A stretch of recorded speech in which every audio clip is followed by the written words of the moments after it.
Sra. Deputada, e passava então agora a palavra ao Sr. Deputado do Bloco de Esquerda, Sr. Deputado Jorge Falcato.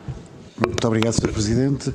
Ora bem, a Convenção salvaguarda a integridade, liberdade e privacidade das pessoas com deficiência, garante os seus direitos sociais, políticos, económicos e culturais e salvaguarda os seus direitos específicos no que se refere à acessibilidade, autonomia, mobilidade, integração, habilitação e reabilitação, participação na sociedade e acesso a todos os bens e serviços. Por isso, considero que aos partidos políticos resta muito pouco para definir como programa político nesta área. Os objetivos a alcançar estão estabelecidos na Convenção. Aos partidos e ao Governo não resta mais do que discutir qual o melhor caminho para os atingir e a urgência de o percorrer. Aos cidadãos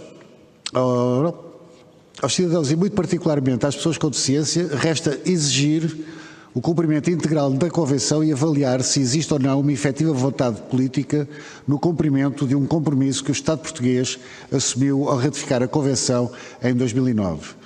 Mas para reclamar o cumprimento de tudo a que têm direito, é necessário que as pessoas com deficiência reconheçam a Convenção e os documentos a ela associados, como os relatórios enviados pelo Governo ao Comitê dos Direitos das Pessoas com Deficiência e as respostas do Comitê, ou os 6 comentários gerais do Comitê, que detalham em pormenor os artigos da Convenção, que agora já foram referidos pela AES, e que foram aprovados até ao dia de hoje. Tarefa difícil para muita gente, porque o Governo nunca promoveu a sua tradução e estes documentos não se encontram disponíveis em português. Nesta audição, pretende-se um ponto de situação sobre a implementação da Convenção em Portugal. Diria que... não sei o que é que escrevi aqui. Mas diria que muito podia ter sido feito, mas as observações finais sobre o relatório inicial de Portugal no Comitê dos Direitos das Pessoas com Deficiência, em abril de 2016, os aspectos positivos ocupam uma página e as preocupações estendem-se por 10 páginas. Penso que não se avançou muito desde então. Destas observações do Comitê, destaco a recomendação que considero fundamental para a definição das políticas da área da deficiência, em que se solicitava ao Governo a apresentação, no prazo de 12 meses, informações sobre os passos dados na definição de uma estratégia para a deficiência.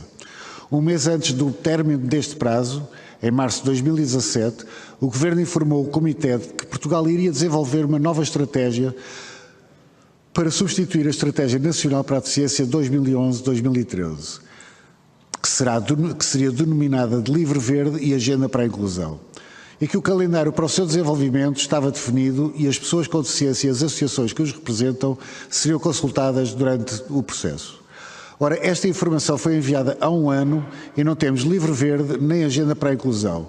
Continuamos a não saber qual é a estratégia do Governo para a deficiência, e só conhecendo essa estratégia poderíamos avaliar da efetiva vontade de implementar a Convenção. Há 5 anos que não existe uma estratégia para a deficiência em Portugal. Assim, continuamos a ter uma política errática e por vezes contraditória, em que ao mesmo tempo que teoricamente se está a implementar um modelo de apoio à vida independente, se continua a aumentar o número de camas em lares residenciais, perpetuando uma política institucionalizadora que já devia ter acabado. Uma política que continua ainda a basear-se num atestado que avalia incapacidades, na melhor tradição do modelo médico, em vez de uma avaliação das necessidades. Diga-se de passagem que o Comitê das Nações Unidas também já instou o Governo a adotar outro modelo de avaliação há 2 anos. A existência de uma estratégia é fundamental para a implementação da Convenção, porque só com uma estratégia em que os objetivos decorrentes do cumprimento dos direitos estabelecidos na Convenção estejam claramente definidos, com responsabilidades atribuídas para a sua implementação, prazos e financiamento atribuído, será possível implementar a Convenção em Portugal. Mesmo as medidas mais progressistas e em linha com a Convenção, como a prestação social para a inclusão e os projetos piloto de vida independente, acabam por, na sua implementação, entrar em alguns aspectos em colisão com o disposto na Convenção.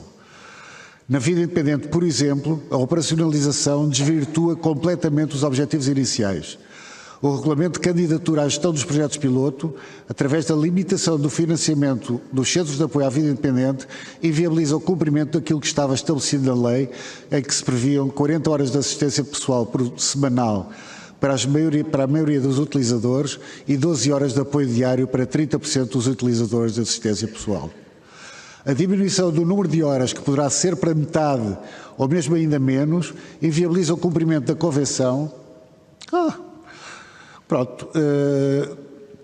Inviabiliza o cumprimento da Convenção, porque a Convenção estipula que as pessoas com deficiência deverão ter as condições para decidir onde, como e com quem viver, independentemente da situação de dependência, o que será impossível para os níveis de apoio resultantes desta regulamentação. Para terminar, penso que o Governo deverá dar mais atenção aos comentários gerais elaborados pelo Comitê das Nações Unidas, porque se desse mais atenção, nem a proposta do regime maior acompanhado seria a atual, nem estaria a acontecer a inabilitação de centenas de pessoas com deficiência, se tivesse lido o comentário geral número 1 sobre o artigo 2º, reconhecimento igual perante a lei. Para terminar, acho que as pessoas com deficiência vão ter que conhecer bem a Convenção, então porque a Convenção não é só os políticos e o Governo que tem a obrigação de impor, nós também temos essa obrigação. Dia 5 de maio é o Dia Europeu da Vida Independente, em Lisboa haverá uma marcha pela vida independente e pelo cumprimento de todos os direitos consagrados na Convenção. A Convenção é também participação e exigência do seu cumprimento. Lá estaremos na Avenida da Liberdade às 14h30. Muito obrigado, Sr. Deputado. Eu pensava que era 6 minutos. Não eram 6 minutos, eram 5 e, aliás, eu tinha pedido